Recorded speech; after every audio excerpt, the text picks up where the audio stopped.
सद्गुरु नमो सत्य ज्ञानमय स्वरूपं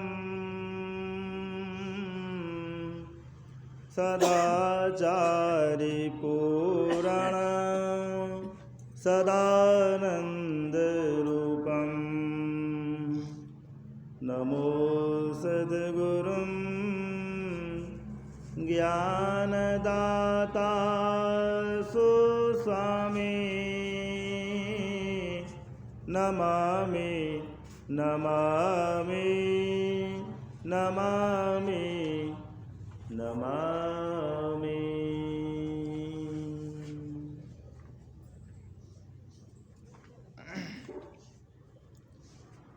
मंच विराजिता पूज्य बाबागण के चरण कमलों में कोटिशः नमन।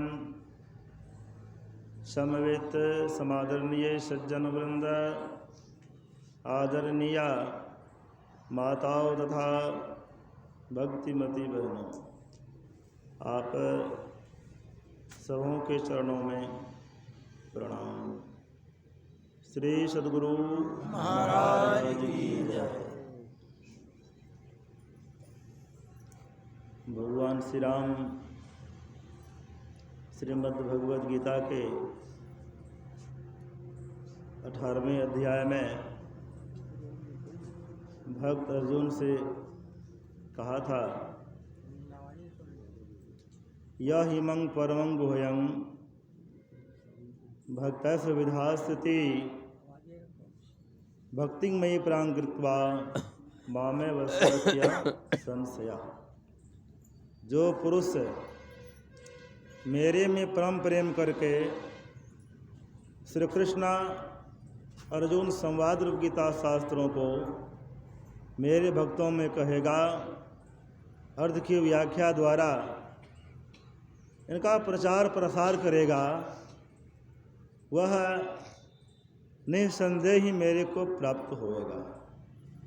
भगवान श्री कृष्ण कहते हैं, जो मेरे ज्ञान का प्रचार करेगा, मेरे लोक की उनको प्राप्ति होगी। फिर हमारे स्वर्गीय सतप्रकाश बाबा, ओम प्रकाश बाबा, तो लंबे समय से संत मत के ज्ञान का प्रचार प्रसार करते आए। बहुत बार मैं उनसे बातचीत भी किया, इस संदर्भ में भक्ति संबंधित बातों के विषय में चर्चा भी हुई। डुमरिया सत्संग मंदिर में भी उसका बहुत बहुत योगदान है और संत मत के ज्ञान का वे प्रचारक थे। जो सद्गुरु के ज्ञान का प्रचार करेंगे वे कहाँ जाएंगे? वे भी तो अपने लोक अर्थात कर्मानुसार सही जगह पर ही गए होंगे, इसमें कोई शक नहीं, कोई संदेह नहीं।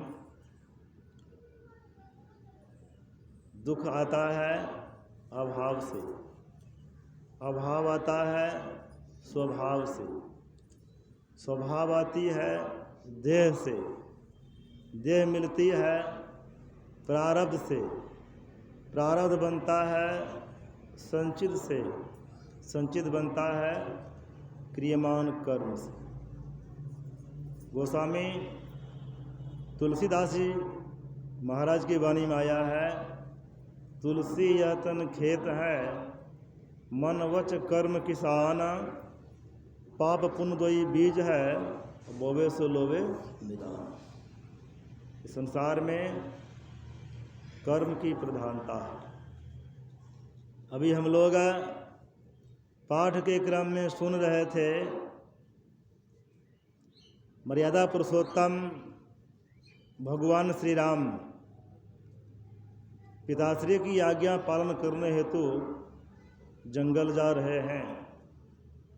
गोनिषाद के गांव में एक वृक्ष के नीचे पत्ते की छाया पर भगवान श्री राम और भगवती सीता जी आराम कर रहे हैं, विश्राम कर रहे हैं।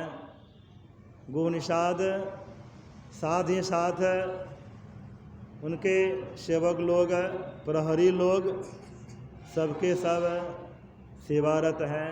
स्वयं लक्ष्मण जी भी कुछ दूर हट करके तीर बाण लेकर के पहरेदार हैं, सेवारत हैं। कुछ समय बीतता है, रात्रि बिताने के लिए, समय बिताने के लिए गोनिषाद और लक्ष्मण जी एक जगह हो जाते हैं। जब दो व्यक्ति एक जगह होते हैं, कुछ बातें होती है, चर्चा होती है। इसी चर्चा के क्रम में गोनिषाद लक्ष्मण जी से कहते हैं, भाई लक्ष्मण, माता कैकेयी ने यह काम अच्छा नहीं किया। जिस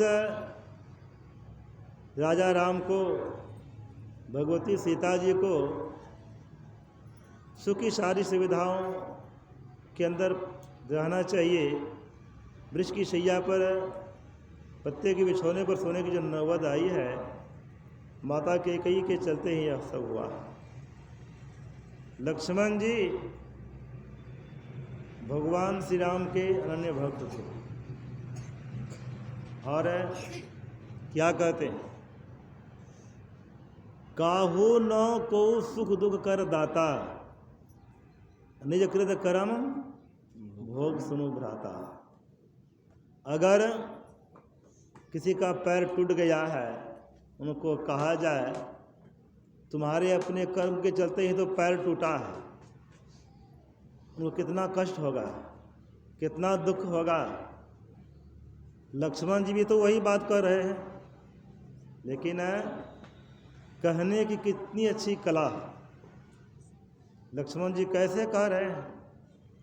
लक्ष्मण जी के मन में बात आई, गोनिषाद जो बोल रहे हैं, दोषारोपण कर रहे हैं, यह भ्रम के कारण, अज्ञानता के कारण। सुन रहे थे ना, सपने होई भिखारी निरपै, रंक नागपति होय, जागे लाभ न हानि कछु, तिनि प्रपंच जिए जो। स्वप्न में राजा भिखारी और भिखारी प्रधानमंत्री बन जाए, जग जाने पर ना तो राजा को कोई हानि होगी, न दूसरे को कुछ लाभ होगा। भ्रम के कारण बोल रहे हैं। साथ ही साथ मन में बात आती है, जिस जगह पे माता पिता की निंदा हो, गुरु की निंदा हो, भाई की निंदा हो, उस निंदा को सहन नहीं करना चाहिए, सहन नहीं करना चाहिए, झगड़ा भी नहीं करना चाहिए। अगर उन्हें आप ठीक ठीक समझा नहीं सकते, समझाने की कला आपके पास नहीं है, अध्यात्म ज्ञान की ओर मोड़ने की क्षमता नहीं है, चुपचाप वहाँ से विदा हो जाना चाहिए। लेकिन लक्ष्मण जी को समझाने की कितनी अच्छी कला थी। लक्ष्मण जी कह सकते थे, वनवास तो मेरे भ्राताश्री को दिया, आप बोलने वाले कौन होते हैं? लक्ष्मण जी निर्भीक भी थे, सब लोग जानते हैं। जिस समय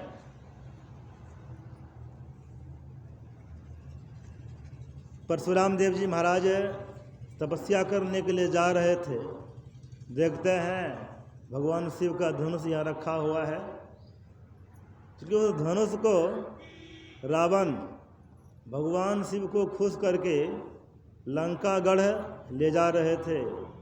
भगवान शिव एक शर्त रख दिए, धनुष तुम ले जा सकते हो, लेकिन रास्ते में कहीं रखना नहीं है, जहाँ रखेंगे फिर आपसे उठेगा नहीं। एक कल्प की कथा है, पेशाब की तलब आई, धनुष को रखना पड़ा, धनुष उठा नहीं। देख रहे हैं परशुराम देव जी महाराज ये भगवान शिव के धनुष हैं, उनके भी गुरु थे। उस धनुष को उठाते हैं, राजा जनक उनके शिष्य थे, उनको सौंप देते हैं, इसको धरोहर के रूप में रखना है। वह धनुष जब भगवान श्री राम के हाथों तोड़ा गया, इनकी आहट महेंद्र पर्वत तक पहुंचता है। वहाँ से वे तमतमाते हुए आते हैं और कहते हैं, किसने इस धनुष को तोड़ा, उनको मेरे सामने पेश करो। लक्ष्मण जी कहते हैं, आप तो महात्मा हैं, महात्मा में तो आसक्ति नहीं होती है, लेकिन आपको धनुष से बहुत अधिक आसक्ति दिखलाई पड़ रही है। उनका क्रोध और बढ़ जाता है। विश्वामित्र से कहते हैं, विश्वामित्र, इस बालक को मेरे आंख से ओझल करो, नहीं तो मेरे फरसे का शिकार हो जाएगा। लक्ष्मण जी डरते नहीं हैं। लक्ष्मण जी कहते हैं, हम कुंभड़ बतिया थोड़े हैं, देखने से गल जाएंगे, सड़ जाएंगे। वैसे तो आप ब्राह्मण हैं, इसलिए आपके ऊपर लोगों को दया आ रही है। और क्या कहते हैं, अगर मैं आपको अच्छा नहीं लगता, आंख बंद कर लीजिए। अगर मेरी बात अच्छी नहीं लग रही है, कान बंद कर लीजिए। जबकि लक्ष्मण जी जानते थे ना कि यह शीतमग्नि का पुत्र परशुराम है, और एक बार नहीं 18 बार क्षत्रिय का संहार किए हैं।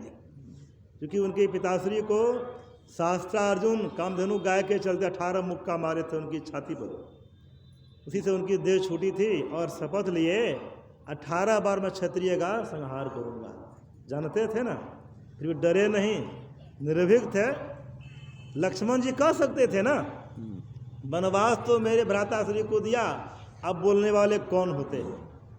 लेकिन इस तरह की बात नहीं बोलते हैं। वाणी की विशेषता है मौन रहना, बोलना तो कम बोलना, धीमे स्वर में बोलना, मीठी स्वर में बोलना।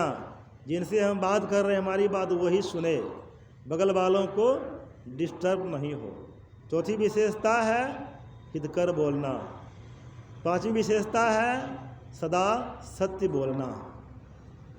जो दवाई कड़वी होती है, कंपनी क्या करते हैं, उस दवाई को कैप्सूल के रूप में परिणत कर देते हैं। ऊपर से रबड़ पैक कर दिया जाता है। दवाई खाने के वक्त में तीतापन प्रतीत नहीं होता। फिर दवाई अंदर जाती है, रबड़ गल जाता है, दवाई कारगर होती है। और लक्ष्मण जी कैसे बोलते हैं, बोले लखन मधुर मृदु वाणी। अर्थात ऐसा लगता है वाणी जो बोल रहे हैं, आवाज़ से मिठाई निकल रही है, रसगुल्ला रस भरी वाणी बोल रहे हैं लक्ष्मण जी। लक्ष्मण जी के अंदर में ज्ञान भी था, विराग भी था और वैराग्य भी था। इस रामचरितमानस के अंतर्गत भगवान श्री राम को ज्ञान का प्रतीक, लक्ष्मण जी को वैराग की प्रतिमूर्ति और भगवती सीता जी को भक्ति स्वरूपा कहा गया। पंचवटी में जब ये लोग रह रहे थे, मारीच कपट वेश धारण करके आते हैं, रावण के आदेश पर मृगा का रूप धारण करके आते हैं। भगवान श्री राम को बहला करके बहुत दूर लेके चले जाते हैं, कभी नज़दीक, कभी दूर, कभी छिप जाते, कभी प्रकट हो जाते। इस प्रकार जब बहुत दूर लेके चले गए, भगवान श्री राम दिव्यास्त्र छोड़ते हैं। वह दिव्य बाण उनकी छाती में लगती है।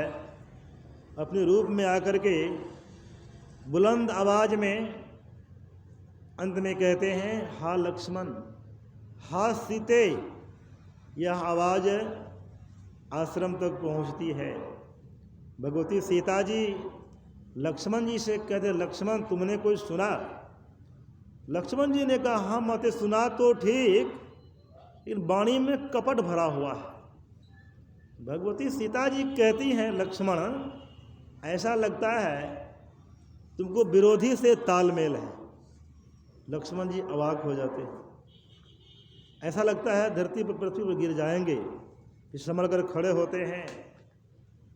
इस प्रसंग को लिखने में गोस्वामी जी अबोध हो जाते हैं, ठीक ठीक लिख नहीं पाए। सीता स्त्रीलिंग है, भक्ति स्त्रीलिंग है, वहाँ पर पुल्लिंग शब्द का प्रयोग किया गया। गोस्वामी जी लिखते हैं, मरम बचन तब सीता बोला, प्रभु प्रेरित लक्ष्मण मन डोला। लक्ष्मण जी वहाँ टिक नहीं पाते, हृदय विजीर्ण हो जाता है। जो लक्ष्मण जी जब प्रणाम करते थे, पद भूषण में सकहूँ चिन्हारी ऊपर सिया, कब उन्होंने नहीं हारी। और लक्ष्मण जी क्या करते, शक्तिवान सीता जी को घेर देते हैं, अपने जान से सुरक्षित करके आगे बढ़ते हैं।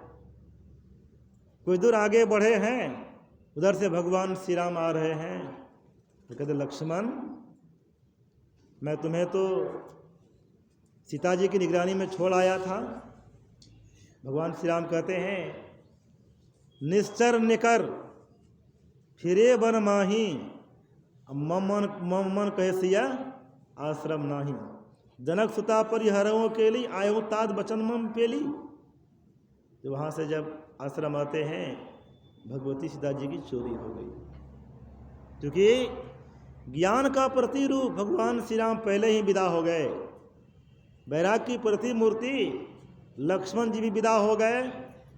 ज्ञान और विराग के अभाव में भक्ति टिकने से भक्ति की चोरी हो गई। कहने का मतलब है लक्ष्मण जी के अंदर में ज्ञान भी था, विराग भी था और वैराग्य भी था। बोले लखन मधुर मृदु वाणी, ज्ञान विराग भगति रस सानी। ज्ञान विराग से भक्ति सनी कोमल मधुर से वाणी से बोलते, काहू न को सुख दुख कर दाता, निज कृत कर्म भोग सुनु भ्राता। कि भाई ये संसार में ना ही कोई किसी को सुख देने वाले हैं, ना ही दुख। प्राणी तो अपने किए हुए कर्म का ही भोग भोगते हैं। भगवान श्री राम भी कहते हैं हंस बोले रघुवंश कुमारा, विधि लेखा मेटन को हारा। सुंदर कर्म गति तारे ना ही टरी, मुनि वशिष्ठ सन पंडित ज्ञानी सोच के लगन धरी। सीता हरण मरण दशरथ के वन में विपत्ति परी। कहाँ वो फंद कहाँ वो पारिधि, कहाँ वो मिरग चरी। सीता को ले गए रावण सोने की लंग जरी। नीच हाथ हरिचंद्र बिकाने बलि पताल धरी। कोटि गाय नित्य कर नृग गिरगट जोनी परी। अर्थात संसार में कर्म की प्रधानता है, इसलिए सत्कर्म करना है, पाप कर्मों सदैव दूर रहना है। भगवान बुद्ध ने कहा पाप कर्म तुरंत कि दोहे हुए दूध के समान फट नहीं जाता, बल्कि वह राख से ढकी हुई आग के तरह मूर्खों का पीछा करता है। जब कर्म फल प्रकट होता है, मानव के हर्ष को तोड़ डालता है। न आकाश में, न पाताल में, न दुनिया की किसी कोने में ऐसी जगह है कि प्राणी पाप कर्म से बच जाए। अवश्य में भुक्तव्यम कृतम कर्म शुभाशुभम। जॉन स्टीम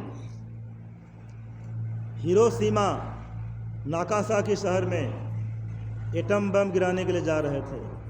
उनकी माताजी को जानकारी मिली, मना करते रहे बेटा ऐसा जघन्य काम करने मत जा, लेकिन पैसे के प्रलोभन में जाकर के वहाँ एटम बम गिरा दिए। बहुत धन जन की क्षति हुई। 4 घंटे पहले सूचना मिली थी, सुरंग बना करके जो मिट्टी के नीचे घुस गए उनकी जान बची, लेकिन बहुत लोग अपाहिज निकले वहाँ से भी। वहाँ की भूमि जर्जर हो गई, बहुत तालाब बालू का ढिप्पा बन गया। क्या हुआ, 3 महीने के अंदर ही उनकी देह में गलन की बीमारी हो गई और देह गल के समा। मेजर जो भारतीय नागरिक को बहुत कष्ट दिया करते थे, क्योंकि चारों फाटक बंद कर दिए थे, रास्ता बंद कर दिए थे, अंदर में गोली बारूद चला करके भारतीयों को कष्ट दिया करते थे। जब उनका अपराध चरम सीमा तक पहुंच गया, अंत में पकड़ा गया। शाही महल से दिल्ली के 23वें मंजिल से उसको ढकेला गया, किस गर्त में गया होगा। इसलिए सदकर्म करना है, पाप कर्मों से मुड़ते रहना है। बड़े बड़े महापुरुष भी अगर उनके द्वारा कुछ अपकर्म हो गया कि कर्ममंडल को जब तक लोग प्रार नहीं किया जाता तब तक कर्म पीछा करते ही रहता है। भजन ध्यान स्तुति स्मरण करने वाले को लाभ क्या होता है? कबीर संगत साधकी बलिहारी दर्शाए, जो हवे सूली सजा कांटे से टल जाए। भगवान श्री राम आए, उनको भी कर्म का भोग भोगना पड़ा। सब लोग जानते हैं बाली को छिप कर मारे थे, वही बाली जरा नाम का व्याध बना और दूसरे जन्म में भगवान श्री कृष्ण की देह में जब आते हैं भगवान श्री राम की आत्मा, क्योंकि भगवान श्री कृष्ण के द्वारा भी उस जन्म में भी, क्योंकि गांधारी का शाप उनको मिला था। गांधारी के जब 100 बेटे मारे गए, उनका हृदय विदीर्ण हो जाता है और भगवान श्री कृष्ण आते हैं। भगवान श्री कृष्ण से कहते हैं, कन्हैया तुम्हारे चलते ही मेरे कुल का सर्वनाश हुआ है। कहते हैं मैं तो समझाने गया था, मेरी बात को माना नहीं, मैं क्या करूं? कहते कन्हैया तूने दुर्योधन को समझाने नहीं आया था, तुम तो केवल अपना फर्ज निभाने आया था, इसलिए मैं तुम्हें शाप देती हूँ, तुम्हारे जदुकुल का भी संहार हो जाएगा। उनका शाप था।